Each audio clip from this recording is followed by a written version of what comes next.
Hi friends, David here from Above AVL. Grab your coffee. We're going to talk about panning. We're going to talk about what it can do for your audio mix, why you should probably do it a little bit more, and when, most importantly, it's a terrible idea. So let's dive in.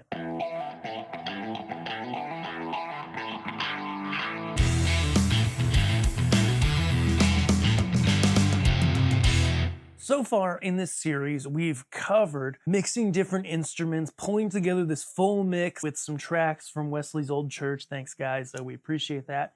And up until this point, we've worked with levels, right? We've adjusted faders up and down. We've worked with EQ. We've worked with compression and gating inside the console. But one thing that you may notice that we haven't done yet is panning. That's right. Everything's been in mono so far, which means that both speakers, in your PA system, or if it's a single speaker or whatever, they're all outputting the same signal. But we can use panning, moving things to the left or to the right, in order to create more space in our mix. And so what I want to do is walk through here on this video. Grab some headphones if you've got them, because it will help you to hear the panning. Or if you've got speakers in stereo, fairly equidistant from you, you'll be able to hear it. And we're going to demonstrate what panning can do and talk about how it really can apply here in live sound. So headphones on, what we're going to do here is just listen to this track here as it stands really quick. Respond. I know you by 1,000 names. You deserve every single word. You've given me a million ways to be amazed. The mix itself is not in a bad place at this point. It's come together quite good, but let's add in some panning. So I'm going to start with the vocals, and then I'm just going to work down the line. We're going to make some adjustments, and then we'll pause. We'll talk about it, and we'll talk about whether you should start doing this in your mixing context. What you've done, and I am lost in wonder.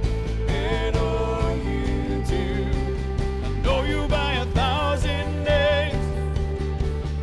I sing them back to you, yeah. Sing them all back.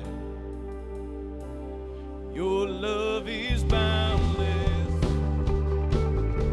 beyond what I could dream. Your grace is patient, you're never giving up on me. I call you bondage breaker, 'cause you're handing out the praise that peace my soul. All right, so you probably heard what I just heard in these headphones, which is that as I went along, channel by channel in here across my vocals, I basically took, my lead vocal bit left, my backing vocals about halfway to less than halfway right. Guitars, took acoustic and electric separate directions, left my bass in the center, took keyboards left and right, so gave them some space. Then kick and snare left and right, and left-right overheads to left and right a little bit. And if you didn't hear it in the mix, grab some headphones, and what you're going to hear is honestly a really big difference in the level of clarity, being able to hear all of the different sounds from the different places. Why? When you take a speaker, okay, and you go ahead with a speaker and you put one thing through it, it's going to be really clear. If you put two things through it, it gets less clear. When you put 20 things through it, it gets even less clear. And so panning allows you to essentially, emphasize in the speaker some items more primary, and then have a lot less signal from the other items. And lots of people have done studies, experiments, demonstrated this. Dave Ratt, if you haven't checked him out, is a great source for stuff like this, where if you have a source that's like a bass or like a keyboard playing a pad that's like really consistent, just like has like a constant level of sound, and then you've got, a vocal, or you've got a snare drum that comes in and out, is really dynamic. What you're going to find is when you play them through at the same time on a speaker, the more dynamic instrument or vocal sounds a lot worse when the really constant thing is being played at the same time, because it just comes down to the physics of how speakers work. And so panning helps us to essentially get less in each speaker, okay? And that helps us gain separation in our mix, helps things to sound better.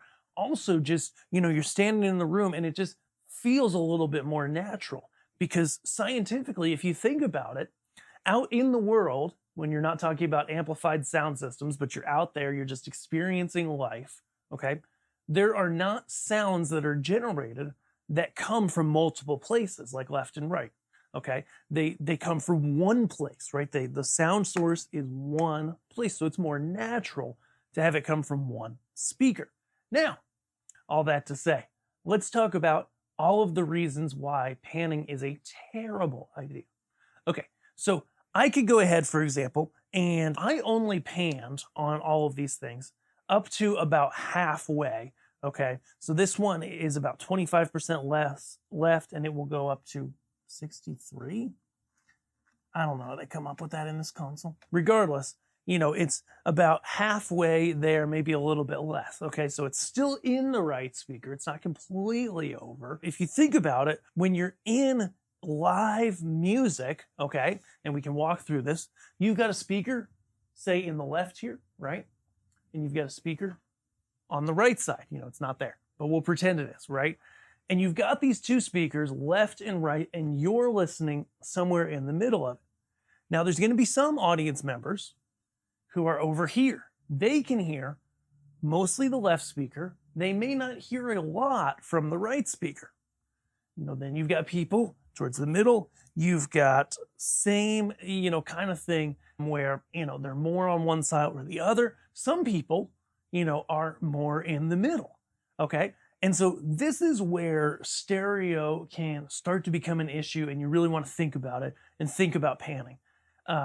This is where you can get your steps in for the day when you're mixing live music, because ultimately your job as the mixer is to get the sound sounding really great in as many seats as possible, okay? So, for example, if you're in a really long room, okay, most people can hear left and right. Maybe there's 10% of the room that really don't hear the other side that well. In that case, feel free, pan all the way left, pan all the way right, walk around the room, see how it sounds, right?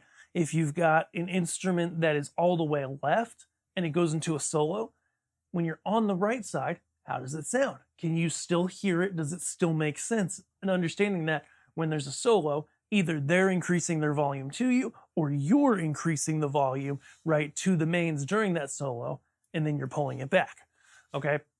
And so can you hear that? Does it make sense in the context of the mix? If it does, then you can pan that hard, right?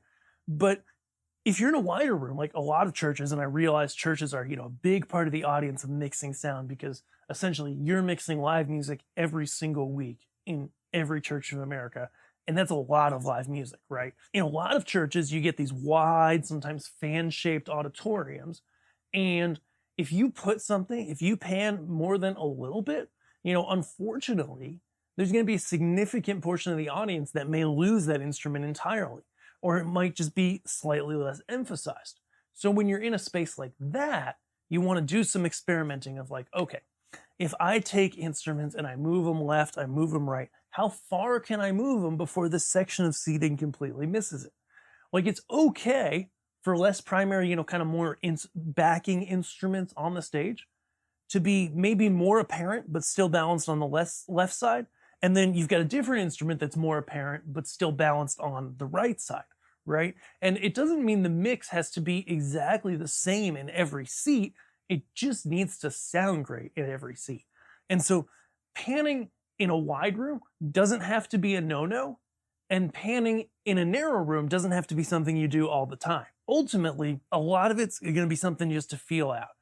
In general, things that are like, your lead singer, your lead solo type instruments, you may want to leave more in the center or completely in the center, especially if physically they're center stage. Items that, are far on one stage or the other, panning it is, for one, just give it some locality. Like, somebody's listening, They hear the electric guitar. The guitarist is on the left side of the stage. What they hear in their ears matches what they see because you panned it somewhat left, right? Correct. You know, and so you can get some locality there. That's good, right? But you just want to make sure that it makes sense in the context of the mix, in the context of what you're doing. Doesn't have to sound the same in every seat. So guys, if you enjoyed this, thank you so much for watching. The biggest thing you can do for us right now, subscribe here. And then anytime you need any gear, you're like, hey, I need some new microphones, some DIs, I need a new sound console, maybe some speakers. I'm not sure what I need. Head over to aboveavl.com. You can head over to our contact page if you have no idea what you need, but you know you need something. Let us know. We'll help you find the right fit and get it into your hands at your personalized price. If you know what you need, add some items to your cart, request a quote from us. We love to help people package things together, get your personalized price, and we want to serve you for all of your audio, video, and lighting needs, as well as staging, gaff tape, and other things like that for like the next 4 or 5 decades, if that's cool. Okay? Thanks so much for watching. We appreciate you, and I hope you have an amazing day. See ya.